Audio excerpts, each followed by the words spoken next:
I will be recording the presentation for my own purposes, so just for the information of the audience. First of all, I would like to thank, of course, Johanna, Olof, and Ingela for inviting me to talk about my research, which was very exciting for me to both research and write. And I should also thank Johanna and Olof for actually causing me to write this, because as I will start now in explaining, actually the story of how I came to write this is actually very telling about the topic itself. When Johanna and Olof first invited me to the conference and then asked me to contribute to the edited volume, I was thinking that I would write something on what I know best, namely the young Ottomans, which were, for those of you who are not familiar, young Ottomans were a clique of, small clique of bureaucrats and intellectuals who emerged in 1860s in opposition to the Ottoman government and its policies, calling for a constitutional regime, particularly a constitutional monarchy. So, and Ottomanism, basically a kind of universal citizenship with allegiance to the Ottoman government, was part of their plan. So I was thinking I was going to write about that, how young Ottomans imagined the Ottoman nation, Ottoman citizenship. But when I sat down to write, I realized, but of course, I should distinguish this. I should mark the distinctive features of young Ottomanism and show how it is different from the Ottomanism of Ottoman government, because they were highly critical of Ottoman government. So I started looking through my sources, because I realized I couldn't remember any quotation or any sources that told us something about how Ottoman Empire imagined this official nationalism.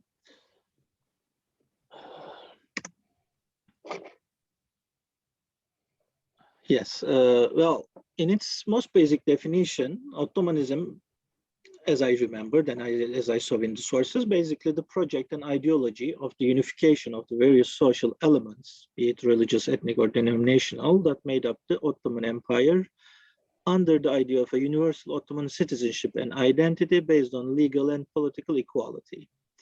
Then I started, as I said, going through literature, but I realized, as you can see these names, some of them are really big names and actually very doyen names in Ottoman historiography, like Halil İnalcık, Niyazi Berkes, Bernard Lewis, Şükrü Hanioğlu. All of these just mentioned Ottomanism in passing, just took it for granted that Ottoman Empire had this official ideology of Ottomanism from Tanzimat onwards. Now, there were some variation. For instance, Halil İnalcık was convinced it started with the Tanzimat. Niyazi Berkes traced it to 1868, when the Galatasaray High School was first established and it would admit non-Muslim students and Muslim students together. Bernard Lewis basically just very vaguely talks about Ali and Fuat Pashas in 1860s. Şükrü Hanioğlu basically said it was a secular official ideology from Mahmud II onwards, etc. But there was nothing really in terms of textual evidence basically expressing the Ottoman government's desire to institute a kind of Ottomanist project. The only evidence I kept coming back to and finding cited all over was this quotation from Mahmud II, who was the basically reformer in the early 19th century, who died in 1839 before the promulgation of the Tanzimat. So basically he says, I would like to see the religious differences of my subjects only when they're in their mosques, churches, and synagogues. But this was the main evidence that was proposed. Then I came across Alexander Vezenkov's work, who actually proposes a very brilliant criticism of Ottomanism. Basically, he demonstrates in various cases that all these examples of Ottoman policies, like for instance, the nationality law of 1868 or other practices were each driven by different concerns and were not actually subsumed under a umbrella project. He also discusses different reactions to Ottomanism, or how it was perceived in different parts of the empire. And basically, eventually, he just advises strong caution against using Ottomanism as an explanatory category and suggests that we need to reformulate it in a way that will explain stuff. So, but as in the conclusion of my own research, I realized we need to go further and basically declare that Ottoman Empire did not have an official policy with regard to Ottomanism until 1876, when the first constitution was promulgated. But how I came to here is the fun part, actually.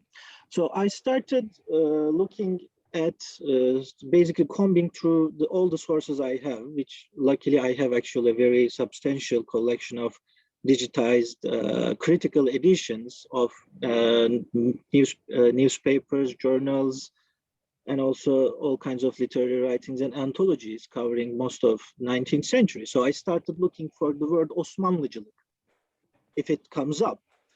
And for the whole of 19th century, I couldn't find one single instance. And knowing that my sources were quite representative sample, I was struck. Then I started looking at early 20th century. Then I was also kind of surprised because I was expecting to find something at least, because we know that the debate around three policies, basically Islamcılık, Osmanlıcılık, and Türkçülük, was quite current in early 20th century, especially during the Unionist era after the promulgation of Second Constitution in 1908.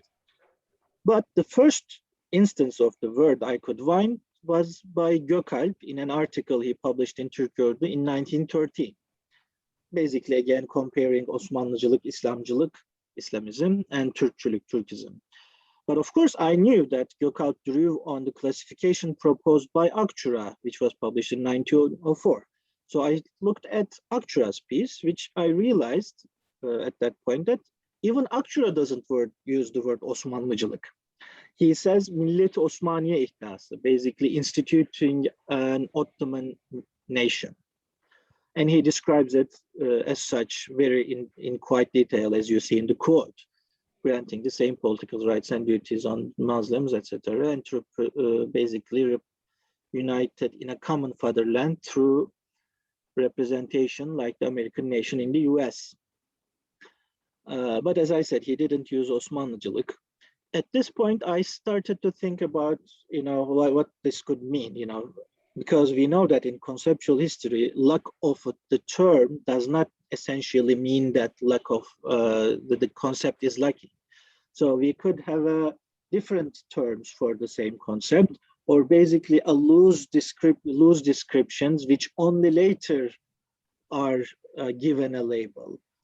Basically what my friend Einar Wiggen calls a Minervian concept in reference to Hegel's famous aphorisms, Minerva's all, that perception or cognition always comes after the fact. Then I started looking at other words like Osmanlılık, Ottomanness, pointing to the identity itself rather than the project, or İttihad-ı Osmani, Ottoman Union, another name for the project. Then I started finding stuff in, for instance, Young Turk publications, which they published outside Istanbul when they were in exile. For instance, in Meşveret, published in 1894, I found both Osmanlılık and İttihad-ı Osmani, but these did not point to a kind of this big umbrella project Ottomanism, Osmanlıcılık implies. So I started going back. And in the inaugural speech of Abdülhamid in 1876, I found the first official declaration of Ottomanism, basically. It is kind of a long inaugural speech, probably not written by Abdülhamid himself. It could be Mithat Pasha or someone else. and it was read out loud by Küçük Said Pasha. Basically, in that document, in that speech, for the first time, Ottoman Sultan declares that everyone will be bound to a single law, a common feeling. They will be all children of one fatherland, and they will be called by the name of the glorious dynasty of 600 years, that is Ottomans. Of course, Abdülhamid's how willing Abdülhamid was in this speech, or how sincere, is something else. But of course, we should consider the performative quality of the speech. And the language of the inaugural speech, and also both of the constitution, we know that reflects a decade of discussions which were championed and led by young Ottomans. Who just supported Mithat Pasha in his cause, and they were actually instrumental themselves in drafting of the constitution. Of the three main drafts of the constitution before the final draft, one was written by Namık Kemal himself. So it was not a surprise that the constitution declared Ottomanism. Then I found that Ahmet Mithat's Üssü also discusses this. The funny thing about Üssü is that it is written by Ahmet Mithat upon a request by Abdülhamid. Abdülhamid asks him to write about the reform process from basically the Reform Edict of 1856 up until the Constitution. And in that book, Ahmet Mithat also describes Osmanlılık, first as one's primary political allegiance being to the Ottoman dynasty, and second, the dictum of tying a people consisting of various races to a nationality and a political fraternity. So we have the description here, but only after the official recognition in the Ottoman constitution. But before that, I can assure you, I could find nothing in government documents, official letters, or collections. In private letters even. So I decided, yes, we could safely trace Ottomanism to the first Ottoman constitution, although it wasn't called Osmanlıcılık at the time.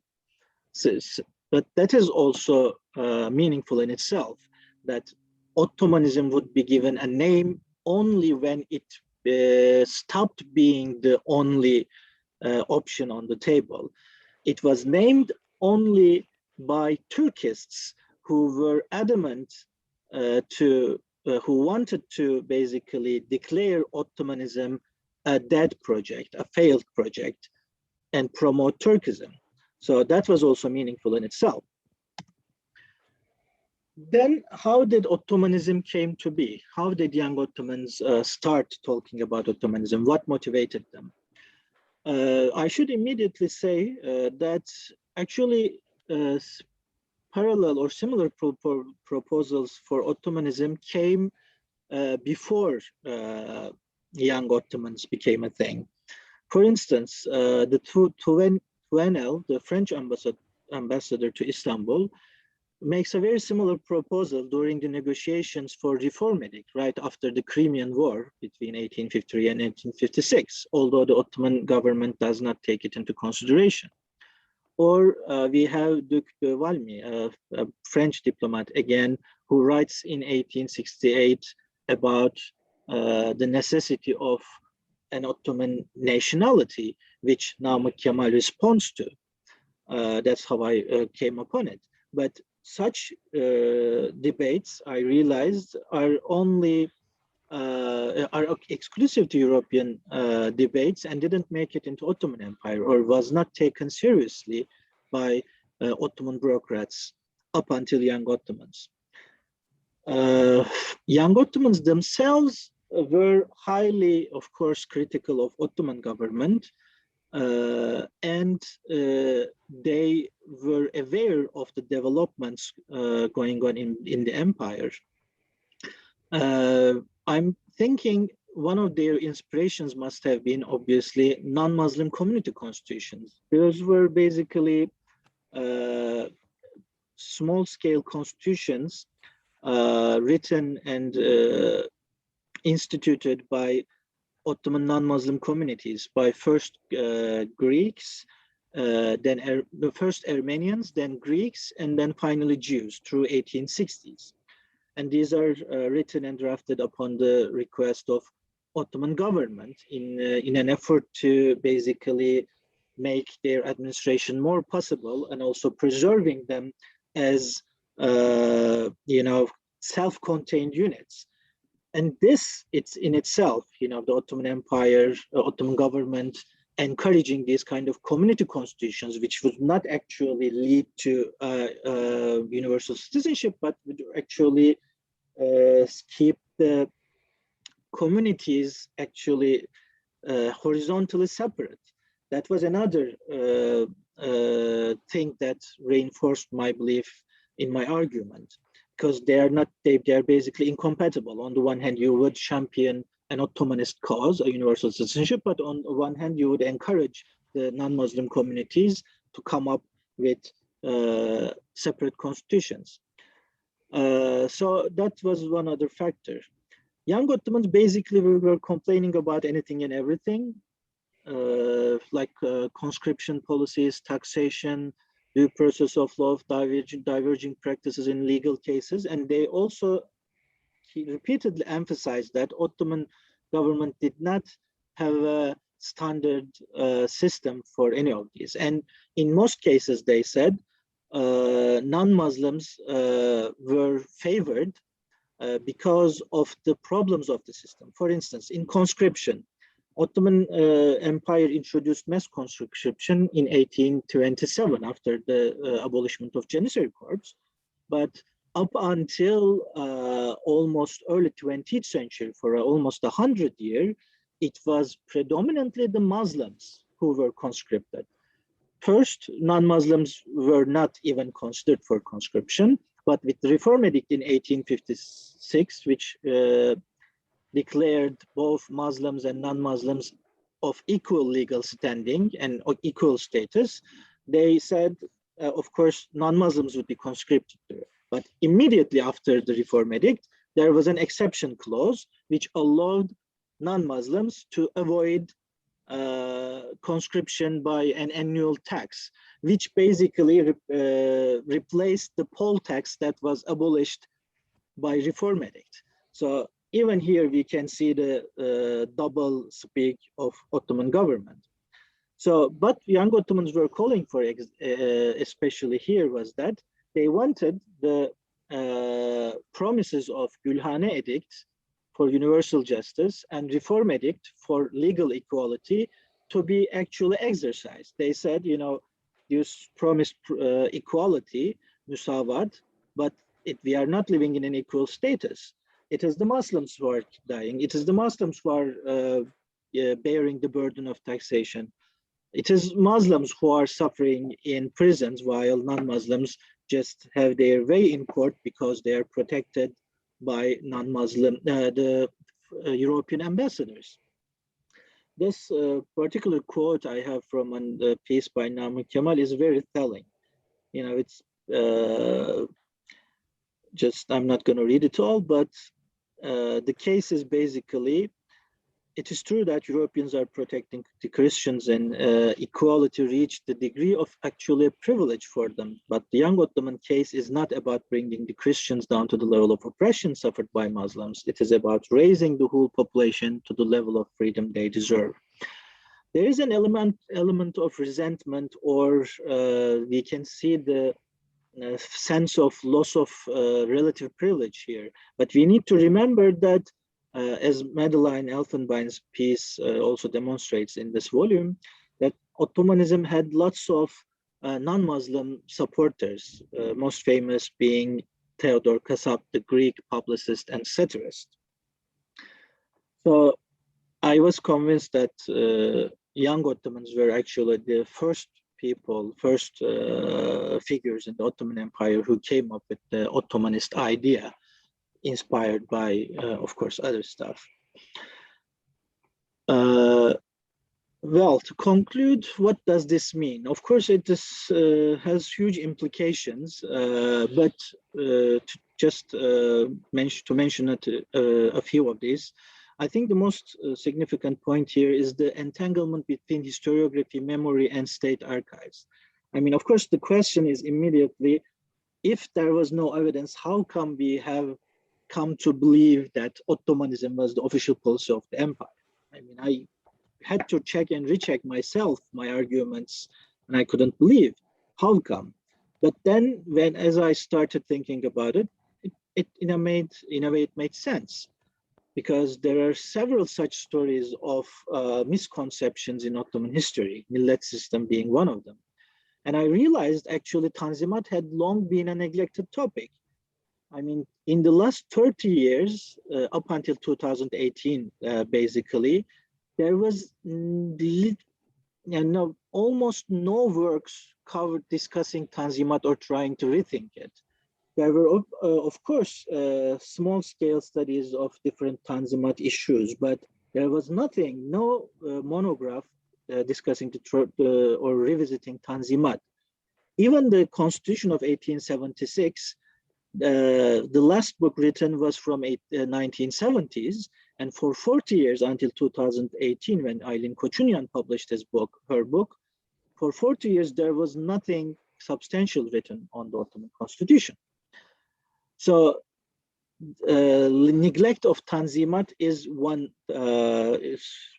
problem here. I think it is overshadowed by the focus on the Hamidian era, and especially the Unionist era, the Committee of Union and Progress, the second constitutional era, basically, which is thankfully changing.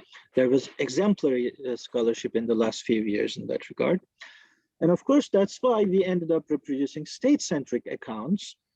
And also, as Doğan Gürpınar has recently shown, we were also subscribing to a narrative of Tanzimat as a naive and failed experiment that emerged only again in the second constitutional era. So most of the literature, again, when discussing Tanzimat, was subscribing to the image of Tanzimat, which was produced basically in a crisis environment in the second constitutional era through Balkan Wars and World War I, which was another problem. Of course, again, these studies, all of them, also imagined Ottoman state as an abstract and monolithic entity. They ignored factionalism among Ottoman elite. They ignored the fact that reform was always contested and complex and contingent process. And of course, this ended up reifying the state as a benevolent entity, which actually wanted to initiate Ottomanism, but was never able to succeed due to separatist activities and also European pressure. So Ottomanism ended up being labeled as a naive and failed project as well. Of course, these are all also suffered from teleological approaches, which and hindsight, from the benefit of hindsight, which took the collapse of Ottoman Empire as a fact and interpreted everything in 19th century with regard to that fact. And finally, I should also cite Olivier Boucouet's brilliant criticism of scholarship on Ottoman modernization. Basically, he says that most of our scholars are basically doing mind reading when they are discussing Ottoman modernization, because they ascribe all these grand ideas to Ottoman bureaucrats like Mustafa Reşit Pasha or Munif Pasha or others, and equating Ottoman government stance with these select few bureaucrats.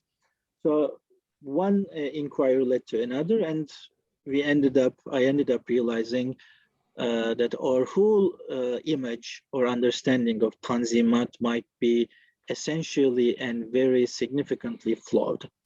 With this, I end my presentation. I apologize, I just took a few more minutes than I should have, and I'm open to your questions and comments. Thank you very much. I think this is an excellent example of how important conceptual history is, because we can't always trust the concept to mean what we think they mean or to have functioned that way historically. This might be the time to stop your recording. Yes, thanks for